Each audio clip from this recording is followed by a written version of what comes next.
Do you ever feel like improving your technique is a constant uphill battle? Like it's really physically demanding and no matter how hard you try, you just can't get your technique to improve much? I remember feeling that exact same way until I eventually discovered why this was happening. Over the last 22 years of teaching guitar, I've noticed 8 common mistakes most guitarists make that keep their technique from getting any better. And in this video, I want to show you the same things I've taught in over 20,000 lessons to hopefully help you correct these same errors immediately. And if you apply these solutions right away, you're going to start to see your technique improving much faster. The first mistake is playing staccato rather than legato. Now, to be fair, I tend to see this mostly in beginner students, but I have also seen plenty of intermediate and advanced students inadvertently make the same mistake. So I want to address it today. Legato in music basically just means to play a series of notes smoothly and connected, but students often unintentionally cut their notes short, which makes the music sound really choppy and disconnected, or staccato. So this usually happens for 2 reasons. The first reason is because the left hand fingers lift too soon, and the second reason is the right hand fingers tend to plant too soon. So I want to show you examples of that and the solutions for them on my guitar. So for the left hand technique, I'm just going to play a quick little phrase here. So this would be staccato, right? Where I'm lifting my fingers too soon. And for the right hand, planting too soon could be something like this. Again. Right? You hear how it sounds really choppy and I'm cutting the notes off. The solutions, I think, are pretty obvious, right? For the left hand, we want to keep our fingers down as long as possible. Now, it's much easier said than done, so I want to show you this. So here, right, you can hear the difference between staccato, where I'm lifting my fingers up too soon, and legato, where I'm keeping my fingers down longer. So the trick is to hold the finger down until I play the next note, hold the finger down until I play the next note, and so forth. Right? That requires me to prepare my next finger ahead of time while my previous note is held down. Again, minimizing the gap between the notes, which is going to allow me to sound more legato and more connected. For the right hand, it's the same idea, right? We can either not plant at all or just wait till the very, very last instant to plant our fingers. So in this phrase that I played earlier, that's staccato because I'm planting. You can see my right finger stopping the note. Instead, what I want to do in this case is not plant at all.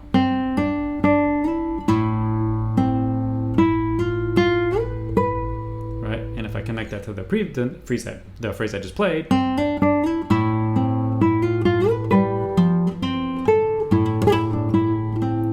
right, it sounds much more connected and much more legato. I have 2 simple exercises that you can do. One of them is a left hand exercise. It's kind of like a spider exercise. What you want to try to do is hold down your fingers until the next finger plants. So hold, plant the 3rd finger, then lift the 1st finger, plant the 2nd finger, then lift the 3rd, plant the 4th, then lift the 2nd, and so forth. Make sure that when you play with your right hand, whether you're using free strokes or rest strokes, doesn't matter. You can even use your thumb. It makes no difference here. Just make sure that your right fingers are coming down at the same time that you plant your left hand fingers. Otherwise, it's going to sound disconnected as well. So it looks like this.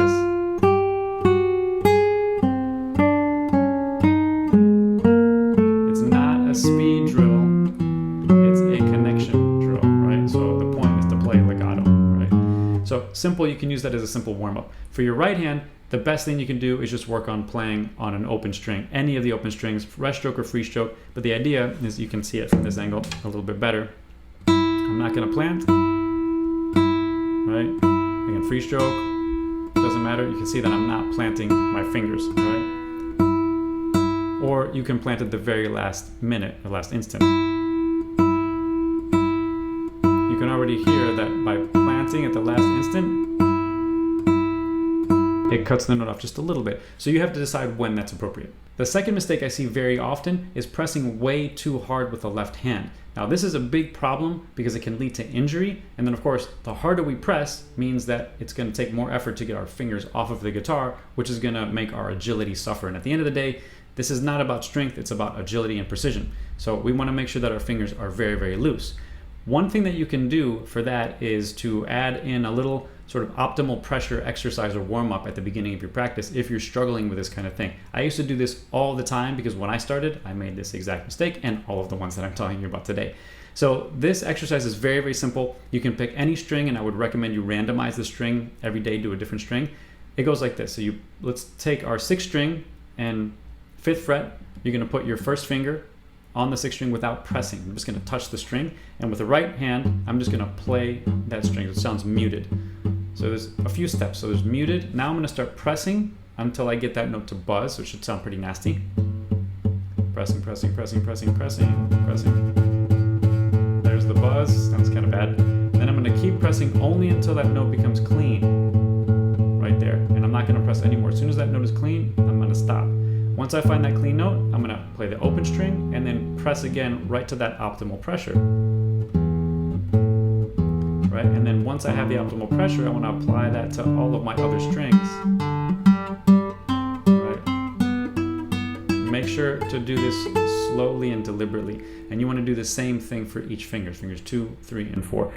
You want to do that for single fingers, and then you can do the same thing for multiple fingers. Eventually you're going to start playing chords if you're not doing that already, so you can do the same thing with chords. Let's say we have an A minor chord, and we have, let's make it an E minor chord since it's just 2 fingers. So we have finger 2 on B, finger 3 on E, right? So 2 fingers. Then I'm going to plant my 2nd finger on B and my 3rd finger on E, and then I'll do the same thing with my B, buzz note, optimal pressure. I'm going to hold that. I'm going to do the same thing with the 3rd finger, buzz note, optimal pressure, and then I'm going to lift. We can play them as a block chord or however you want to do that. But the point is, I'm trying to toggle between open strings and optimal pressure. And what you can do with this kind of thing is, it doesn't matter what it sounds like in terms of harmony, you can move that same shape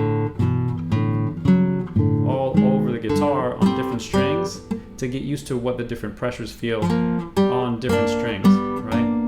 And that's a really good way to add what's called variable practice into your training to help you improve your technique within a range of possibilities rather than doing the same thing the same way all the time. There's plenty of research that shows that doing it that way, working on your techniques or your skills within a range of possibilities, helps you develop that technique faster than just doing it the same way. So consider doing that. Again, that's the optimal pressure warm-up. The third mistake is having way too much bending in either direction for the left hand. So I'm going to sit this way, you can see it. So you either get that, right? So you can't see my face there.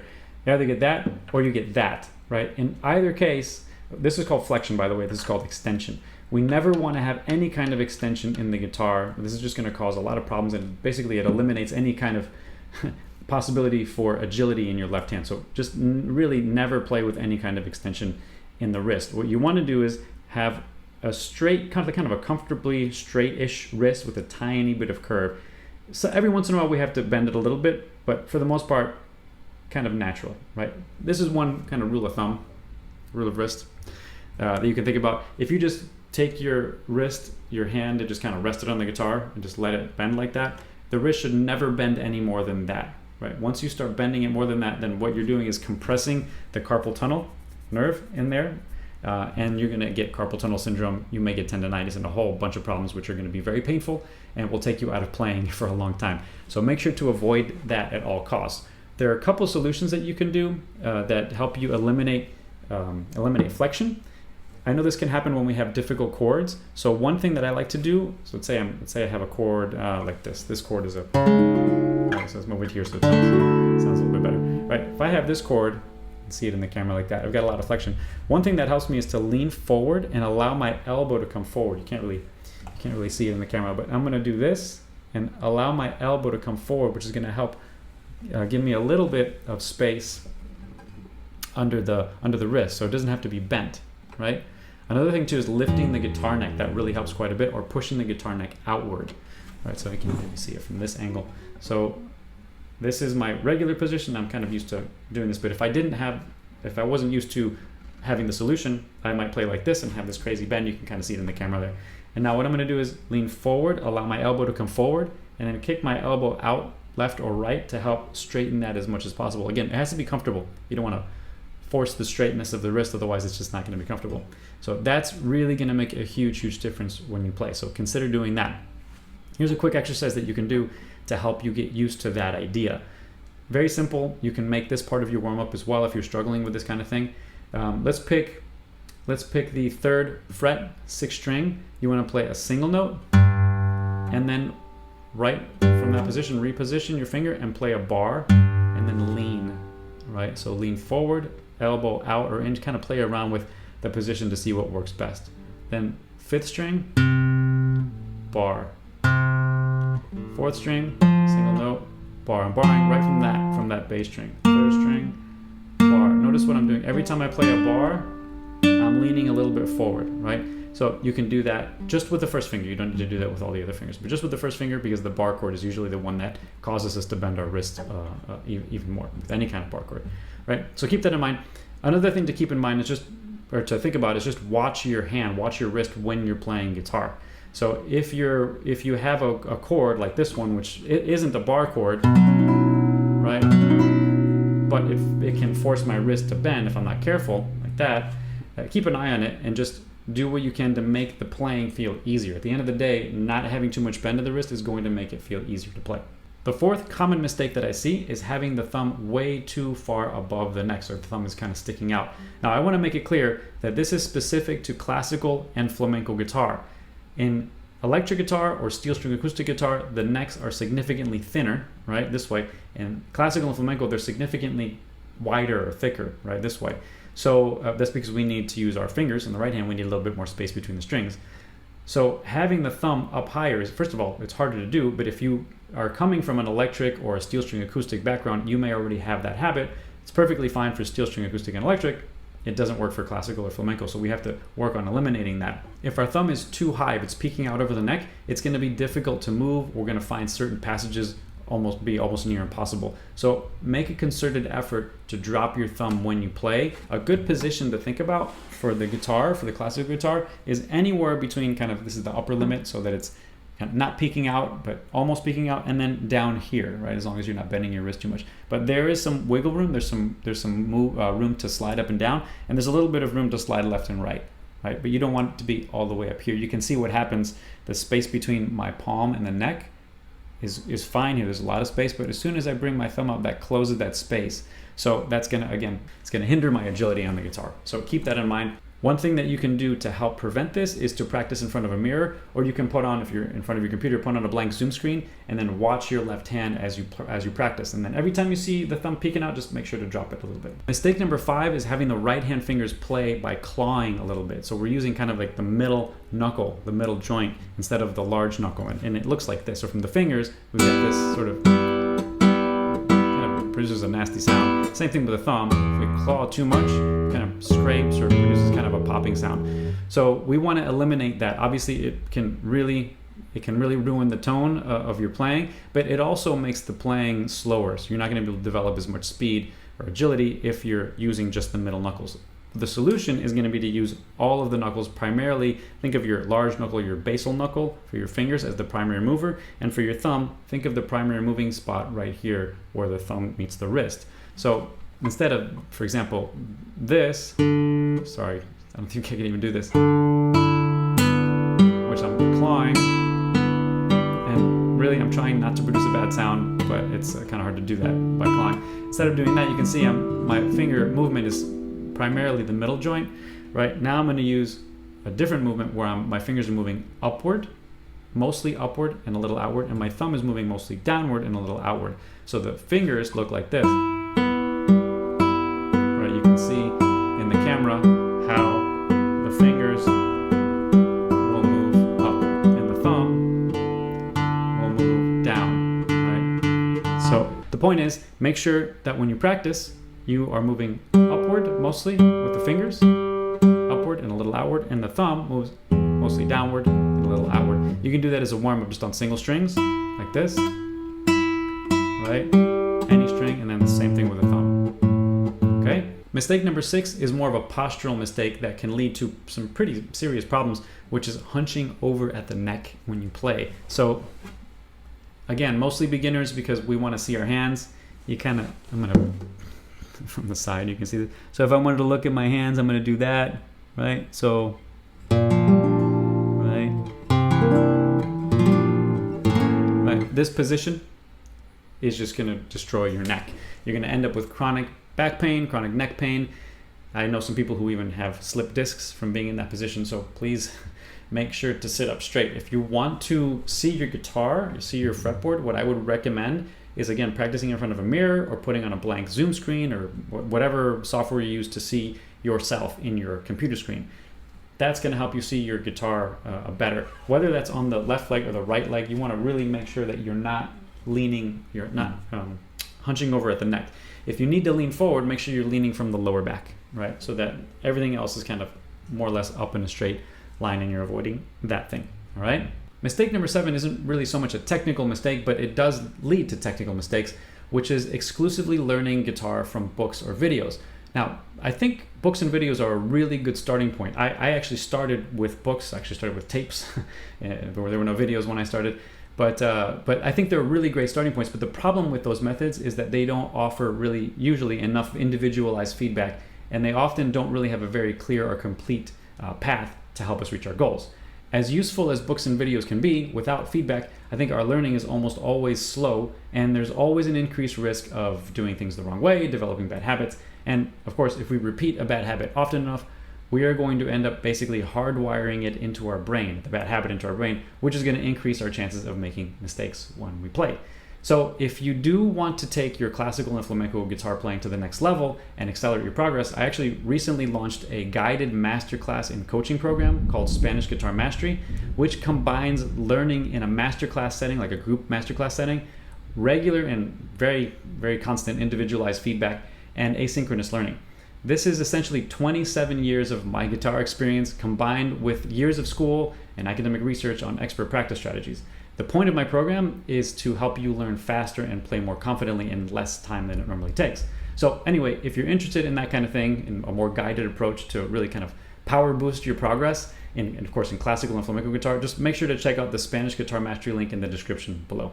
And that leads me to mistake number 8, which is something I noticed often in students who don't receive regular feedback, which is that they end up trying to improve often by forcing their technique or muscling through challenges. For example, like trying to force your fingers to move faster even though they're tensing up and they're not really ready to move that fast yet.